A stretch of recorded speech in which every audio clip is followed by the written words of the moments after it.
सर्वांना नमस्कार। आज आपण इकॉनॉमिक्स अर्थशास्त्र हा विषय शिकणार आहोत। मी सुरुवातीला तुम्हाला एक गोष्ट सांगू इच्छितो की आपण हे जे लेक्चर आहे ते कन्सेप्च्युअल असणार आहे। मग यामध्ये मी तुम्हाला फॅक्ट्स त्यानंतर नोट्स अशा गोष्टी नाही देणार। त्या तुम्हाला कोणत्याही ऑनलाईन साईटवरती किंवा ऑनलाईन नोट्स तुम्हाला चांगल्या पद्धतीने प्रिंटेड मिळतील। माझा उद्देश फक्त या ठिकाणी तुमच्या पूर्ण कन्सेप्ट आहेत बेसिक त्या क्लिअर करणे हा आहे। त्याची सुरुवात आपण आज फंडामेंटल्स ऑफ इकॉनॉमी या विषयामधून करणार आहोत। सुरुवातीला इकॉनॉमिक्स किंवा एका आपल्या देशाची इकॉनॉमी म्हणजे काय हा सर्वात महत्त्वाचा प्रश्न आहे।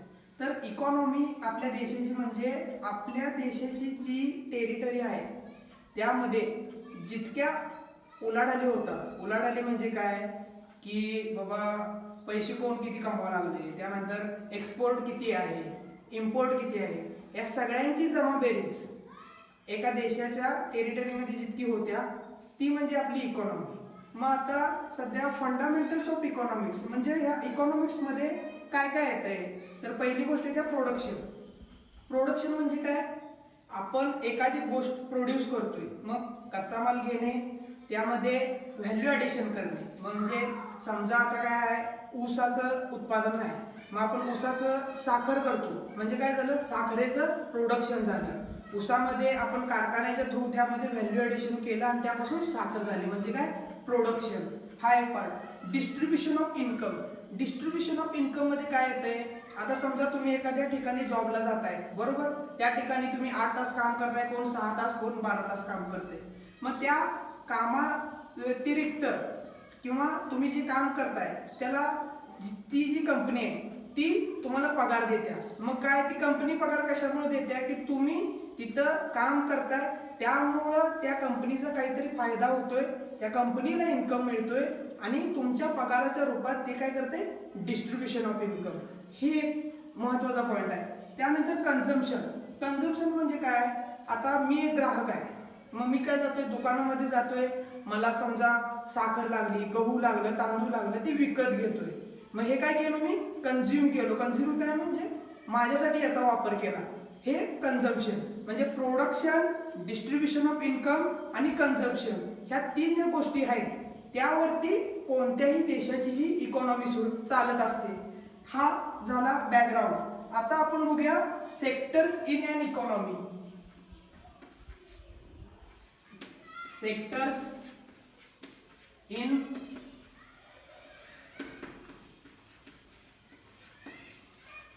इकॉनॉमी। सेक्टर्स, आता सेक्टर कोणकोणतं आहेत, आता आपण कोण पण म्हणलं की बाबा इकॉनॉमी मध्ये कोणकोणतं सेक्टर आहे, तर आपण सहज म्हणतोय इकॉनॉमी मध्ये 3 सेक्टर आहेत। एक प्रायमरी, दुसरा सेकंडरी आणि तिसरा टर्शरी। मग प्रायमरी, सेकंडरी, टर्शरी यामध्ये बेसिक डिफरन्स काय आहे, जर तुम्ही विचार करायला गेला तर प्रायमरी सेक्टर जो असतोय तो म्हणजे प्राथमिक।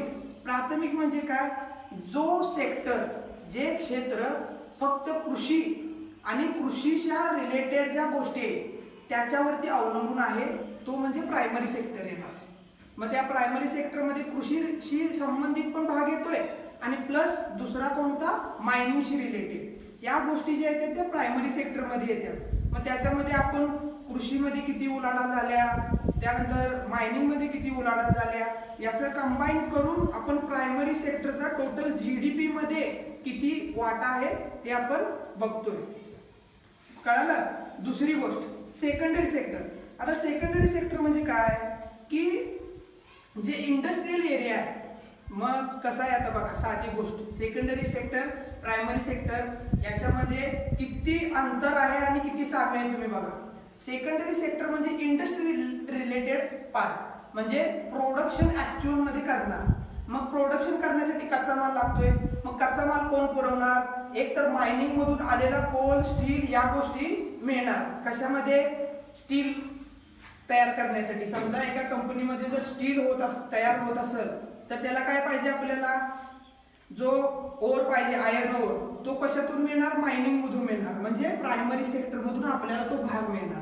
मग प्रायमरी सेक्टर वरती सेकंडरी सेक्टर डिपेंड आहे। मग तसं समजा आता एक इंडस्ट्री आहे ती काय करते, चिप्स तयार करते समजा. मग चिप्स साठी काय लागतंय, बटाटो लागते किंवा टोमॅटो लागते. ते डिपेंड आहे की कोणतं चिप्स आहे. केळीचं पण आपण करतोय. मग केळी, बटाटो, टोमॅटो काय झालं, प्रायमरी सेक्टरवरती झालं, कारण ते ऍग्रिकल्चरशी रिलेटेड येते. आणि मग आपण प्रोडक्शन करतोय याचं, मग हे सेकंडरी सेक्टर मध्ये येणार. मग प्रोडक्शन सेक्टर जो आहे टोटल आपल्या देशामधील, तो सेकंडरी सेक्टर मध्ये येतोय. मग आता टर्शियरी सेक्टर मध्ये, टर्शियरी सेक्टरला आपण सर्व्हिस सेक्टर म्हणतोय. मग सर्व्हिस सेक्टर म्हणजे काय, प्रायमरी सेक्टर आणि सेकंडरी सेक्टरला जोडणारा भाग जो आहे तो सर्व्हिस सेक्टर आहे. आता समजा की आता मी महाराष्ट्रामध्ये आहे, महाराष्ट्रामध्ये कोल्हापूरमध्ये एक इंडस्ट्री आहे आणि मी एका खेड्यामधून बटाटो किंवा कांदा किंवा टोमॅटो घेणार आहे. मग तो बटाटो, कांदा, टोमॅटो हा तयार झालेला ग्रामीण भागाकडचा जो भाग आहे तो कोल्हापूर सारख्या ठिकाणी पोच करायला काहीतरी ट्रान्सपोर्टेशन लागणार. मग ती झाली सर्व्हिस सेक्टर. म्हणजे काय, सर्व्हिस सेक्टरचं काम काय, प्रायमरी सेक्टर ज्या ठिकाणी आहे आणि सेकंडरी सेक्टर ज्या ठिकाणी आहे त्याला कनेक्ट करणं, हे टर्शियरी सेक्टरचं काम आहे. टर्शियरी सेक्टर मधला एक भाग झाला ट्रान्सपोर्टेशन. आता ट्रान्सपोर्टेशन हा सर्व्हिस सेक्टर मधला एक पार्ट झाला. मग तसा दुसरा पार्ट जो आहे तो सर्व्हिस सेक्टर मध्ये, टर्शियरी सेक्टर मध्ये काय आहे, सर्व्हिस सेक्टर. मग सर्व्हिस सेक्टर मध्ये तुम्हाला माहिती आहे IT क्षेत्रामध्ये भारताचं जगामध्ये खूप मोठं नाव आहे. मग भारत काय करतंय, वेगवेगळ्या देशांना आपण IT क्षेत्रातली सर्व्हिस पुरवतोय. मग याचा सुद्धा भाग जो आहे, हा जो सर्व्हिस सेक्टर हा सुद्धा टर्शियरी सेक्टर मध्ये येतोय. मग याच्यात आता आपण तिन्ही सेक्टर मधून काय शिकलो की प्रायमरी सेक्टर रेग्युलर एकदम ग्रासरूट लेवलला ज्या गोष्टी घडामोडी होत असतात तो प्रायमरी सेक्टर. सेकंडरी सेक्टर मध्ये काय येणार, सेकंडरी सेक्टर मध्ये प्रायमरी सेक्टर मध्ये जे तयार होतंय ते घ्यायचं आणि त्याचं प्रोडक्शन करायचं, हे झालं सेकंडरी सेक्टर. आणि टर्शियरी सेक्टर मध्ये काय येणार की मधला जो दुवा आहे, कनेक्टिंग रॉड म्हणू शकतोय आपण त्याला, किंवा कनेक्टिंग पाईप, प्रायमरी सेक्टरने सेकंडरी सेक्टरला कनेक्ट करणारी जी पाईप आहे ते पण टर्शियरी सेक्टर मध्ये येते. प्लस सर्व्हिस सेक्टर जो आहे मोठा तो सुद्धा टर्शियरी सेक्टर मध्ये येतोय. मग आता आपल्या भारत देशाची जी GDP आहे, GDP म्हणजे काय की बाबा मी पुढच्या लेक्चर मध्ये GDP, बाकी GNP, नॅशनल इन्कम या सगळ्या गोष्टी सांगणारच आहे. पण नॉर्मल तरी पण तुम्हाला माहित असते काय GDP आहे. पण त्या GDP मध्ये म्हणजे देशाच्या टोटल उत्पादनामध्ये प्रायमरी सेक्टरचा किती शेअर आहे, जनरली 15% आसपास आहे. म्हणजे जर आपला देश 100 रुपये कमवत असेल तर त्यातलं 15 रुपये आपल्याला कुठून येतात, प्रायमरी सेक्टर मधून येतात. सेकंडरी सेक्टर चा किती शेअर आहे, नियरली 25%च्या जवळपास आहे, बरोबर. आणि टर्शियरी सेक्टरचा किती आहे, जवळजवळ आपण जर बघायला गेला तर 56%च्या आसपास टर्शियरी सेक्टरचा शेअर आहे.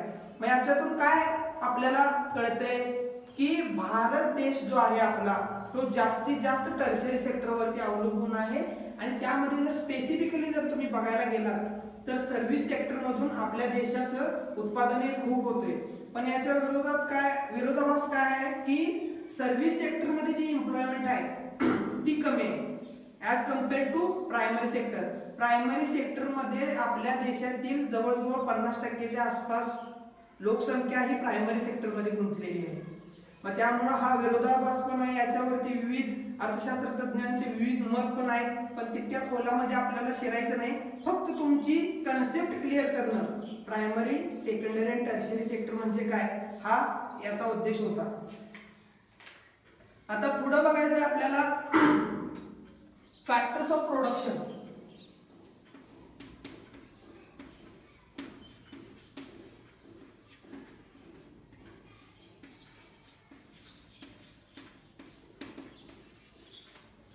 फॅक्टर्स ऑफ प्रोडक्शन म्हणजे काय. आता आपण मगाशीच बघितलं की इंडस्ट्रियल सेक्टरसाठी आपल्याला काय लागतंय, प्रोडक्शन आपण तिथं करतोय, बरोबर. मग एखादा प्रोडक्ट आहे, आता समजा हा खडू आहे, मग हा प्रोड्यूस करायला काय काय लागतंय, कोणकोणत्या गोष्टी आपल्याला लागतात या आपण या फॅक्टर्स ऑफ प्रोडक्शन मध्ये शिकणार आहे. मग त्यामध्ये पहिलं काय गरजेचं आहे, आता समजा हा खडू तयार करायचा आहे, साधं उदाहरण घ्या, हा खडू तयार करायचा आहे. मग आपल्याला पहिला काय पाहिजे, हा जर खडू तयार करायचा असेल तर पहिला आपल्याला जमीन पाहिजे, कारण त्या जमिनीवरती आपण इंडस्ट्री टाकणार, खडू तयार करायची, त्यासाठी जमीन पाहिजे, बरोबर. मग पहिला फॅक्टर काय, फॅक्टर ऑफ प्रोडक्शन मध्ये लँड, जमीन. दुसरा काय फॅक्टर यामध्ये, आता जमीन तयार झाली, बरोबर आहे, मग तिथं काम करायला कामगार पाहिजे आपल्याला, बरोबर आहे की नाही. त्यामुळं दुसरा जो पार्ट येणार तो लेबर येणार, की बाबा आता जमीन झाली आपली, मग तिथे लेबर पाहिजे काम करायला. तिसरी गोष्ट काय, कॅपिटल. कॅपिटल म्हणजे काय येते, याच्यामध्ये पैसे सुद्धा येतात आणि कॉन्क्रीट कॅपिटल सुद्धा येते. कॉन्क्रीट कॅपिटल म्हणजे काय, आता जमीन घेतलाय, मग आता कामगार आलं की डायरेक्ट सुरू करणार आहेत काय रोड तयार करायला, नाही. मग तिथं व्यवस्थित काय पाहिजे, 4 भिंती पाहिजेत, बरोबर आहे. मग त्या 4 भिंती झाल्यानंतर त्याच्यामध्ये आत खडू तयार करायचं मशीन पाहिजे, कच्चा माल पाहिजे. मग याला आपण काय म्हणतोय, कॅपिटल असं म्हणतोय.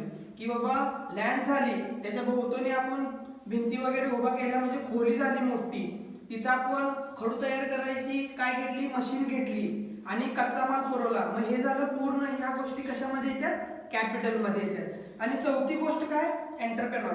एंटरप्रेनर म्हणजे काय असतोय, की आता समजा की हे सगळं सुरू करणार कोण, की खडू तयार कसं करायचं आहे, मग त्याला पैसे कोणीकडून घ्यायचं, मग कामगार कसं उभं करायचं, हे सगळं विचार करणार कोणीतरी व्यक्ती पाहिजे. मग ते काम जो आहे तो एंटरप्रेनर करतोय. मग अशा प्रकारे हा खडू तयार करण्यासाठी पहिली गोष्ट आपल्याला लँड पाहिजे, जमीन. दुसरी गोष्ट लेबर, कामगार पाहिजे आपल्याला. तिसरी गोष्ट कॅपिटल. मग कॅपिटल मध्ये कच्चा माल सुद्धा येतो, मशिनरी सुद्धा येतात. त्यानंतर कॉन्क्रीट कॅपिटल म्हणजे काय, भिंती वगैरे इकडचं तिकडचं ह्या गोष्टी. आणि चौथी गोष्ट काय, एंटरप्रेनर म्हणजे जो या सर्व गोष्टी मॅनेज करतोय. असं ह्या सगळ्या गोष्टी येणार ह्या फॅक्टर्स ऑफ प्रोडक्शन. आणि याच्या सर्वांच्या एकत्रितपणे जो गोष्टी तयार होणार, मग ते म्हणजे फायनल प्रोडक्ट तयार होणार, या सर्वांच्या एकत्रितपणे. आता आपण या 2 गोष्टी व्यवस्थित समजून घेतल्या. आता सर्वात महत्त्वाची गोष्ट जी आहे ती models of economic development. Models of economic development म्हणजे काय, की बाबा कोणकोणत्या थेअरीनुसार किंवा कोणकोणत्या पद्धतीनुसार आपण आपल्या देशाची इकॉनॉमी जी आहे ती वाढवू शकतोय किंवा त्यामध्ये उत्तरोत्तर वृद्धी करू शकतोय. मग तो आपण पार्ट बघूया, मॉडेल्स ऑफ इकॉनॉमिक डेव्हलपमेंट.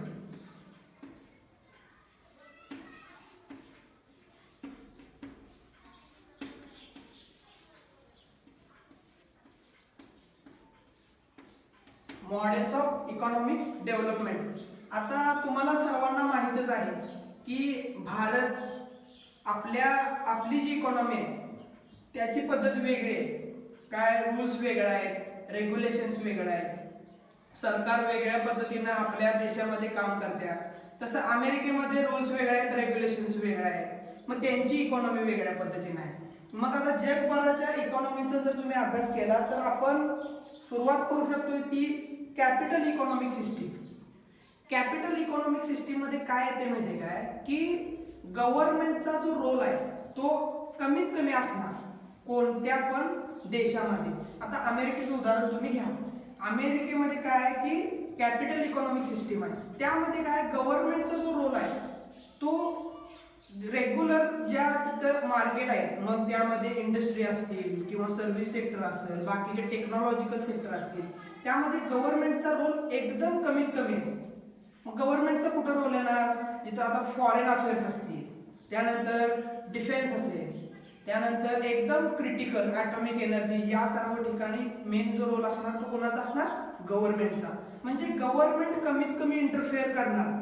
आणि जे प्रायव्हेट सेक्टर आहेत, मग बिझनेसमॅन असू द्या, यांना जास्तीत जास्त वाव देणार की तुम्ही काय करायचंय ते करा, ह्या इकॉनॉमीमध्ये तुम्ही गोष्टी तयार करा, तुम्ही प्रॉफिट कमवा आणि लोकांना कामाला पण तुम्हीच द्या. या सगळ्या गोष्टी ज्या येणार त्या येणार कॅपिटल इकॉनॉमिक सिस्टीम मध्ये. मग यामध्ये काय चालतंय की mobilisation of private capital and technology. याचा अर्थ असा होतोय की प्रायव्हेट जर प्लेयरांना संधी दिली एखाद्या ठिकाणी काम करायचं तर ते काय करतात, प्रॉफिट जास्त मिळावं त्याच्यासाठी धडपडतात, खूप काम करतात ते. मग त्याच्यामुळे काय होणार की बाबा त्यांनी टेक्नॉलॉजिकल डेव्हलपमेंट रिसर्च वरती पैसा लावू शकतात. कारण एखादी गोष्ट रिसर्चद्वारे प्रूव्ह झाली तर त्याचा रेग्युलर वापरामध्ये जर आपण वापर केला तर त्यामुळे आणखी प्रॉफिट मिळते. आता ग्रीन रिव्होल्यूशन तुम्हाला माहित आहे. ग्रीन रिव्होल्यूशन मध्ये काय झालेलं, अगोदर ज्या आपण बी बियाणं वापरत होतो ते एकदम कच्च्या दर्जाचं होतं, पण ज्या टेक्नॉलॉजिकल डेव्हलपमेंट किंवा रिसर्चमुळे काय झालं की त्या बियाणांमध्ये आपण सुधारणा केली. त्यानंतर काय केलं की बाबा रासायनिक खतांचा जास्तीत जास्त वापर केला. मग याच्यामुळे काय झालं, उत्पादन वाढलं. मग याचा फायदा काय झाला, देश आपला अन्नधान्यामध्ये स्वयंपूर्ण झाला. मग असा टेक्नॉलॉजीचा जो आहे तो उपयोग होत असतोय. मग त्यामुळं जर कॅपिटल इकॉनॉमी असली तर काय होणार की टेक्नॉलॉजी डेव्हलपमेंट आहे ती जास्त प्रमाणात होणार, कारण प्रायव्हेट प्लेयरांना काय पाहिजे असते, प्रॉफिट पाहिजे असते. मग दुसरं काय की इफिशियन्सी रेट त्यांचा जास्त असतो त्या इकॉनॉमीमध्ये. कारण कसं आहे की तिथं जो काम करणारा लेबर आहे त्याला टार्गेटच दिलेलं असते. आता तुम्हाला माहित आहे की एखाद्या कंपनीमध्ये 8 तास जर काम करणारा कामगार असेल तर त्याला 8 तासामध्ये कमीत कमी ते ब्रेक देतात, जास्तीत जास्त राबवून घेतात. मग त्यामुळे काय होतंय की कामगारांची इफिशियन्सी यामध्ये वाढते. हा एक फायदा आहे. त्यानंतर काय, हाय कॉम्पिटिशन अँड बेटर क्वालिटी. आता ज्या वेळेला एखादी आपली कॅपिटल इकॉनॉमिक सिस्टीम असते त्यामध्ये काय, आता 2-3 प्रायव्हेट प्लेयर आहेत समजा, बिझनेसमॅन. आता आपल्या देशाचं उदाहरण घेतला तर अंबानी आहेत, अदानी आहेत. मग यांच्यामध्ये काय कॉम्पिटिशन असते की बाबा कस्टमरला किंवा फायनल जो कंझ्युमर आहे त्याला आपण बेटर कसं देऊ शकेल. मग त्याचा फायदा काय होतोय कस्टमरसाठी की दोन्हीमध्ये कॉम्पिटिशन सुरू होते. मग बेटर सर्व्हिस कोण देणार. मग अशा प्रकारे जो कंझ्युमर आहे, फायनल कंझ्युमर, त्याला चांगल्या पद्धतीनं प्रोडक्ट सुद्धा मिळू शकतोय आणि त्याची प्राइस सुद्धा कमी मिळू शकते. हे झाले कॅपिटल इकॉनॉमीचे फायदे. आता तोट्यावर आपण येऊया. तोटे काय काय आहेत, क्लास इनइक्वॅलिटी. क्लास इनइक्वॅलिटी म्हणजे काय, आता तुम्ही एक उदाहरण घ्या. आता एक बिझनेसमॅन आहे बरोबर, मग त्याची एक इंडस्ट्री आहे. मग त्या बिझनेसमॅनची जी इंडस्ट्री आहे त्यामध्ये समजा 100 रुपये जर प्रॉफिट झालं, 100 रुपये, तर तो 100 रुपये मधून जवळजवळ 80 रुपये काय करतोय, आपल्याकडेच ठेवतोय बरोबर, आणि 20 रुपये आहे ते कामगारांमध्ये वाटतोय. मग काय झालं यामध्ये, जो मेन बिझनेसमॅन आहे, ओनर जो आहे कंपनीचा, त्याच्याकडे जास्त पैसा आला आणि जे कामगार वगैरे आहेत त्यांना काय कमीत कमी पैसा मिळाला. मग याच्यामुळे काय झाली, क्लास इनइक्वॅलिटी. म्हणजे काय, एक जो झाला तो रिच झाला, सावकार झाला, आणि दुसरा जो आहे तो गरीब झाला, म्हणजे पुअर झाला. अशा प्रकारे क्लास इनइक्वॅलिटी हा एक तोटा आहे. त्यानंतर exploitation of labour. Exploitation of labour म्हणजे काय, आता कामगार आहे बरोबर, त्या कामगाराचं जास्तीत जास्त शोषण करणं आणि त्याच्याकडून पैसे काढून घेणं आणि ते स्वतःच्या फायद्यासाठी वापरणं. आता तुम्हाला एक मी उदाहरण देऊन सांगतो. आता हा पेन आहे बरोबर, हा पेन मार्केटमध्ये किती रुपयाला आहे, 10 रुपयाला मी जास्तीत जास्त विकू शकतोय बरोबर. मग जर 10 रुपयाला मी विकू शकतोय, 10 रुपयापेक्षा जर जास्त ह्या पेनाची मी किंमत वाढवली तर हा पेन कोण घेणार नाही. मग त्यामुळं मी जर ह्या पेन करणाऱ्या कंपनीचा मालक असेल तर मी या पेनाची किंमत 10 रुपयापेक्षा जास्त वाढवू शकत नाही. मग ही पहिली गोष्ट आहे. दुसरी गोष्ट काय, या पेनासाठी जो कच्चा माल लागणार आहे त्याची किंमत किती, समजा 5 रुपये आहे बरोबर. मग 5 रुपये कच्चा मालाची किंमत असल्यामुळं मी 5 रुपये यामध्ये 10 रुपये मधून वजा केलो, 5 रुपये राहिले. मग हे 5 रुपये माझं कशामध्ये जाणार, एक तर लेबरमध्ये जाणार आणि लेबरमध्ये जेवढं जाईल त्याच्यातून वजा राहिलेलं माझं प्रॉफिट राहणार. मग आता 5 रुपये कच्च्या मालाची किंमत, त्यामध्ये पण मी काय करू शकत नाही. इकडे फायनल प्रोडक्टची 10 रुपये किंमत आहे, याच्यामध्ये सुद्धा मी काय करू शकत नाही. मग मी काय करणार, लेबरला 2 रुपये देतोय तिथे 1.5 रुपये देणार. मग त्यामुळे माझा किती फायदा झाला, 3.5 रुपये फायदा झाला. 1.5 रुपये लेबरला देतोय त्याच्या ठिकाणी 1 रुपये देणार. मग माझा फायदा किती झाला, 4 रुपये. अशा प्रकारे कमीत कमी पैसे कामगाराला द्यायचं आणि जास्तीत जास्त प्रॉफिट करायचं, याला म्हणतात एक्सप्लॉयटेशन ऑफ लेबर. मग हे कॅपिटल इकॉनॉमीमध्ये जास्त असते. मग हे झालं तोट. आणि त्यानंतर तिसरा तोटा काय आहे की मार्केट फोर्सेस वरती अवलंबून असते. मार्केट फोर्सेस म्हणजे काय, आता कॅपिटल इकॉनॉमीमध्ये एखादा बिझनेसमॅन विचार करताना लोकांची गरज काय आहे या गोष्टीचा विचार करत नाही. मग समजा एखादी गोष्ट महागडी आहे पण लोकांना गरजेची आहे, त्यामध्ये बिझनेसमॅन कधी इन्व्हेस्ट करणार नाही, कारण त्यामधून प्रॉफिट कमी येते. मग तेच जर एखादी साधी गोष्ट असली तर लगेच बिझनेसमॅन पुढे येतात. मग त्यामुळे काय होते, सगळं मार्केट फोर्सेसवर आपण जर सोपवलं तर बेसिक ज्या गोष्टी आहेत, आता तुम्हाला ही गोष्ट जी आहे ती मी उदाहरण देऊन सांगतो. तर कसं आहे, तुम्ही कधी पण बघा, शहर लेवलला टॉवर जे असतात आपले कार्डचे, मग एअरटेलचा घ्या, जिओचा घ्या, त्या टॉवरांची संख्या जी शहराला असते ती जास्त असते आणि त्याच्या तुलनेत खेड्यामध्ये त्या टॉवरांची संख्या कमी असते. मग खेड्यामध्ये आपल्याला भरपूर ठिकाणी नेटवर्क प्रॉब्लेम वगैरे मिळतात. मग याच्यावरून आपल्याला काय कळालं, शहरामध्ये रेंज चांगली आहे आणि खेड्यामध्ये का नाही. याचं कारण असं आहे की शहरामध्ये पब्लिक जास्त आहे, त्याचा फायदा जास्त आहे, म्हणून शहरामध्ये जो बिझनेसमॅन आहे तो गुंतवणूक करायला तयार असतोय. पण तसंच खेड्यामध्ये कसं असणार, लोक कमी असणार, त्यामध्ये गरीब परिस्थितीमुळे मोबाईल कमी खरेदी करणार, त्यामुळे त्यांच्याकडे पैसा कमी येणार आणि तिथं विनाकारण जर टॉवर जास्त लावले तर बिझनेसमॅनचा यामध्ये तोटा होणार. मग बिझनेसमॅन विचार करताना कसं करणार, बाबा याच्यामध्ये आपण काय सेव्ह करून उपयोग नाही, ही गोष्ट. मग इथं BSNL चा रोल आला. भारत सरकारचं BSNL आहे. BSNL काय करतंय, बाबा तिथं विचार करत नाही की मला फायदा व्हायला का तोटा व्हायला आहे. सरकारचं काम काय असते, नागरिकांचं सोय व्हायला पाहिजे, मग ती फायद्यात होऊ दे किंवा तोट्यात होऊ दे. मग तुम्हाला बघायला मिळेल की BSNL जे नेटवर्क आहे ते खेड्यातल्या बारक्या ठिकाणी पोहोचले, कारण का ते सरकार आहे, तिथं प्रॉफिट बघितलं जाणार नाही. मग अशा प्रकारे सगळं जर मार्केट फोर्सेस वरती जर अवलंबून असलं तर ज्या गरजेच्या गोष्टी आहेत आणि ज्या कमीत कमी तोट्यानं होणार आहेत त्यामध्ये बिझनेसमॅन भाग घेणार नाही, हा सगळ्यात मोठा तोटा आहे.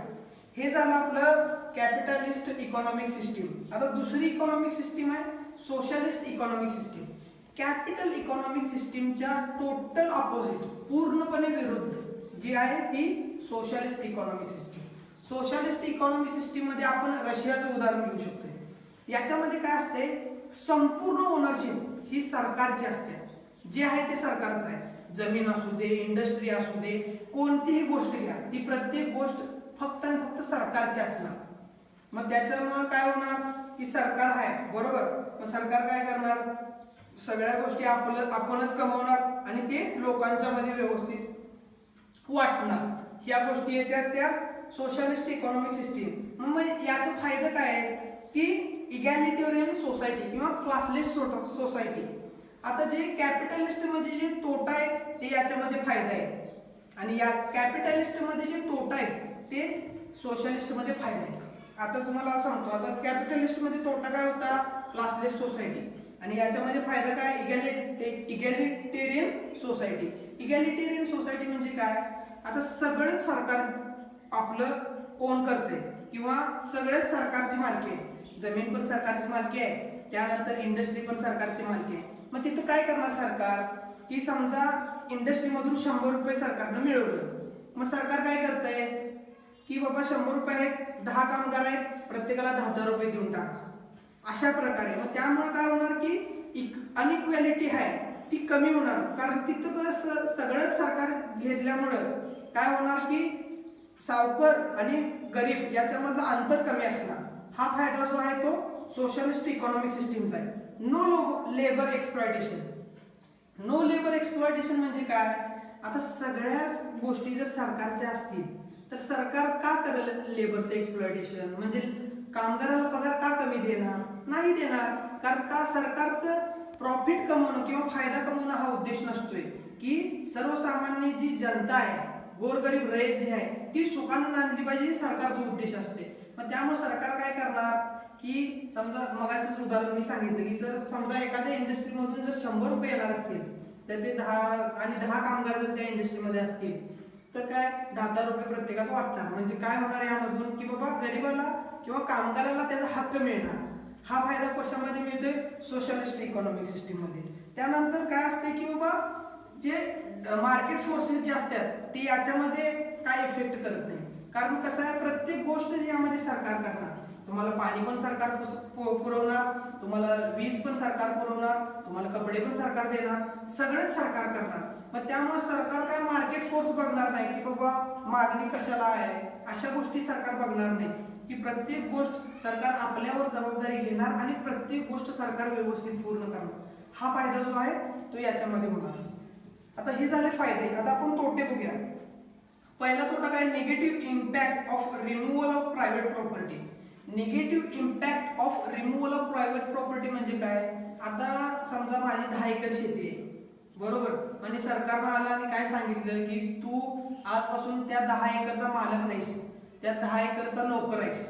आणि ह्या 10 एकरचं मालक आम्ही आहे. मग मी समजा त्या शेतीचा मालक नसलो तर मी तिथं प्रामाणिकपणे काम करणार आहे काय? अगोदर समजा मी तिथं 100 रुपयाचं उत्पादन मी समजा 10 एकर मध्ये घेत असलो तर मग आता तेवढं कष्ट करणार आहे का? मी नाही. कारण का मला तिथं कष्टच करू वाटणार नाही. कारण का जेवढं मी पैसे राबून त्या जमिनीवरून मिळवणार आहे ते सगळं सरकार घेऊन जाणार आहे. मग मी काय विचार करणार, मग मी का राबू? मला सरकार देते तेवढं देऊया. आणि हे रशियामध्ये असंच झालं. रशियामध्ये कसं तुम्हाला माहिती आहे, USSR ज्या वेळेला होतं त्यावेळेला संपूर्ण ओनरशिप जी होती ती गव्हर्नमेंटची होती. आणि त्यामुळं तिथं जी काम करणारी लोक होती, शेतीवरती राबणारी शेतकरी होती, त्यांनी अक्षरशः काय केलेलं, आंब्याच्या पेट्या भरताना चांगला आंबा आणि बाद आंब असं एकाच पेटीमध्ये भरून त्यांनी गव्हर्नमेंटला दिलेलं. कारण का त्यांना माहित होतं की जेवढा पगार आहे तेवढा आपल्याला मिळणारच आहे शेतावरती राबून. आपण काय शेतीचं मालक नाही. त्यामुळं असे जे तोटे आहेत ते negative impact of removal private property. म्हणजे काय की बाबा लोकांना कष्टच करू वाटणार नाही, कारण पगार फिक्सच आहे. तुम्ही कितीही कष्ट केला आणि कष्ट केला नसला तरी पगार तुम्हाला तेवढाच मिळणार आहे. तर तुम्ही जास्त कष्ट का कराल? ही गोष्ट आहे. त्यानंतर poor performance of public sector, हे दुसरा ड्रॉबॅक आहे. म्हणजे काय? तोटा आहे. आता poor performance of public sector म्हणजे काय? आता आपल्या देशामध्ये आपण पब्लिक सेक्टर बघतोय. आता सुरुवातीला ज्या वेळेला आपला देश स्वतंत्र झाला 1950च्या आसपास 60च्या आसपास, त्यावेळेला ब्रेड सुद्धा भारत सरकार करत होतं. कारण का? कारण लोकांच्याकडे पैसे नव्हते, त्यामुळे सगळीच गोष्ट सरकार करत होतं सुरुवातीला. पण त्यामुळं याच्यामध्ये काय, poor performance of public sector. आता पब्लिक सेक्टर तुम्हाला माहित आहे की कशी परफॉर्मन्स असत्या, त्यांची सर्व्हिस कशी असत्या, बरोबर आहे काय? एखाद्या पब्लिक सेक्टर म्हणजे काय की बाबा सरकारी इंडस्ट्री. मग त्यामध्ये SBI पब्लिक सेक्टर बँक आली, त्यानंतर ONGC आलं पब्लिक सेक्टर अंडरटेकिंग मध्ये, PSUs वेगवेगळे येतात. मग ह्या पब्लिक सेक्टरची परफॉर्मन्स सरकारी अधिकारी वगैरे असतात, त्यांना पगार फिक्सच असतोय. त्यामुळे त्यांच्या मागे इतकं टेन्शन नसते की बाबा आपल्याला एकदम महत्वाचं काम करायचं आहे, एकदम लक्ष देऊन काम करायचं आहे, खूप काम करायचं आहे, अशी मोटिव्ह नसतोय. मग ते जर प्रायव्हेट सेक्टरमध्ये घेतला तर 10% इन्क्रीमेंट, 15% इन्क्रीमेंट किंवा प्रॉफिटमध्ये 10% शेअरिंग, अशा इन्सेंटिव्ह असतात. त्यामुळं प्रायव्हेट सेक्टरमध्ये कसं प्रत्येक जण काम करायला बघतोय. मग हे पब्लिक सेक्टरमध्ये आपल्याला बघायला मिळत नाही. मग हा जो तोटा आहे तो आपल्याला म्हणता येईल की सोशलिस्ट इकॉनॉमिक सिस्टीमचा तोटा आहे. मग ही टोटल झाली. आपण कॅपिटलिस्ट बघितली, सोशलिस्ट बघितली. आता 3 नंबरचे आहे मिक्स्ड इकॉनॉमी. मिक्स्ड इकॉनॉमी म्हणजे काय? याला काही जण नेहरूवियन इकॉनॉमी सुद्धा म्हणतात. नेहरूंचा कल जो होता तो सोशलिस्ट इकॉनॉमीकडे जास्त होता, पण त्यांना सोशलिस्ट इकॉनॉमीचे तोटे सुद्धा माहित होतं. मग त्यामुळे नेहरूंनी काय केलं, सोशलिस्ट इकॉनॉमीचे फायदे आणि कॅपिटलिस्ट इकॉनॉमीचे फायदे हे दोन्हीचे एकत्रित करून ही जी मिक्स्ड इकॉनॉमी तयार केली. मग यामध्ये काय आहे की ज्या गोष्टी कॅपिटलिस्ट इकॉनॉमीमध्ये आहेत त्या फायद्याच्या घ्यायच्या आणि ज्या गोष्टी सोशलिस्ट इकॉनॉमीमध्ये आहेत त्या फायद्याच्या घ्यायच्या. आता तुम्हाला साधं उदाहरण मी सांगतो.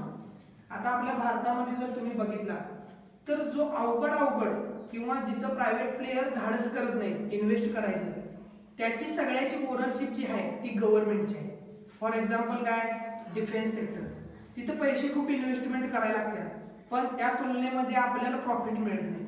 दुसरी गोष्ट इन्फ्रास्ट्रक्चर, मग त्यामध्ये रोड आलं, रेल्वे आले, यामध्ये सुद्धा इन्व्हेस्टमेंट आहे पण त्या तुलनेत प्रॉफिट नाही. मग या गोष्टीची ओनरशिप कोण करणार? गव्हर्नमेंट करणार.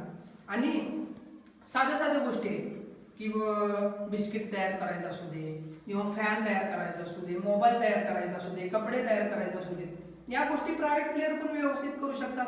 मग या सगळ्या सेक्टरमध्ये प्रायव्हेट प्लेयरांना संधी द्यायची की तुम्ही करा. आणि रेग्युलेशन्स म्हणजे याच्यावरती वचक ठेवायचं काम कोण करणार? गव्हर्नमेंट करणार. मग त्यामुळे आपण आपल्या गव्हर्नमेंटचे रूल वगैरे बघू शकतोय की तुम्ही जर इंडस्ट्रीत तुमचे कामगार वाढवणार असला तर सरकारची परमिशन घ्यावं लागेल. त्याला लायसन्स राज सुद्धा म्हणत होतं, जे 70-80च्या कालखंडामध्ये अतिशय मोठ्या प्रमाणात सुरू होतं की 10 कामगार वाढवायचं झालं तरी तुम्ही गव्हर्नमेंटची परमिशन घ्यायची.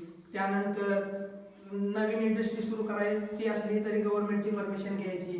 मग याच्याद्वारे सरकार काय करत होतं, एक प्रकारे प्रायव्हेट प्लेयरांच्यावर नियंत्रण ठेवण्याचं काम करत होतं की तुम्ही काय करायचं, आम्ही सांगतोय तितकंच करायचं. ज्या वेळेला आम्ही सांगल की ह्या गोष्टी तुम्ही करणं गरजेचं आहे त्यावेळेलाच तुम्ही करायचे, स्वतःच्या डोक्यानं काही करायचं नाही. अशा प्रकारच्या गोष्टी ज्या आहेत या मिक्सड इकॉनॉमीमध्ये येतात. मग त्यामुळं या सर्व गोष्टीचा आपण जर व्यवस्थित विचार केला तर आपल्याला या गोष्टीमधून इतकं कळायला पाहिजे की कॅपिटलिस्ट इकॉनॉमी 100% किंवा सोशलिस्ट इकॉनॉमी 100% आता सध्या कोणत्याच देशामध्ये आपल्याला पाहायला मिळत नाही. दोन्हीच फायदे जे आहेत ते एकत्रित करूनच प्रत्येक इकॉनॉमी हे आपल्याला दिसेल. मग त्यामध्ये अमेरिका असू दे, आताच रशिया असू दे, चायना असू दे, भारत असू दे, इस्रायल असू दे किंवा युरोपियन कंट्रीज मधली कोणती पण इकॉनॉमी असू दे, फक्त इतकंच आहे की परफेक्ट बॅलन्स हा नसणार. म्हणजे 50% सोशलिस्ट इकॉनॉमी 50% कॅपिटलिस्ट इकॉनॉमी असं वगैरे काय नसणार. थोडं कॅपिटलिस्ट फॅक्टर जास्त असू शकतो एखाद्या कंट्रीमध्ये, फॉर एक्झाम्पल युरोपियन कंट्रीज आणि अमेरिका. त्यानंतर काही कंट्रीज मध्ये सोशलिस्ट फॅक्टर जास्त असू शकतोय, जसं की भारत, चायना, रशिया. मग या सर्वांचा प्रत्येकाचा उद्देश इतकाच आहे की जो कस्टमर आहे किंवा कंझ्युमर जो आहे किंवा आपल्या देशाचा जो नागरिक आहे त्यांना जास्तीत जास्त सॅटिस्फॅक्शन देणं, चांगली सर्व्हिस देणं हा प्रत्येक देशाचा किंवा प्रत्येक गव्हर्नमेंटचा उद्देश आहे. आता आपण इथंच थांबवत आहे लेक्चर हे आपलं. मला आपल्या सर्वांना सांगायचं आहे की आपण आता हे लेक्चर आवडलं असेल, आपल्याला समजलं असेल तर लाईक करा, सबस्क्राईब करा, शेअर करा. जर काही सजेशन करायचं असेल तर सजेशन करा. इथून पुढे सुद्धा आपण असंच लेक्चर आपण घेणार आहोत. एक एक एक एक पार्ट मी तयार करून माझ्या चॅनलवरती टाकणार आहे. तुम्हाला काही सजेस्ट करायचं असेल तर तुम्ही सजेस्ट करा आणि भरभरून या गोष्टीसाठी प्रतिसाद द्या ही मी आपल्याला विनंती करतो. धन्यवाद.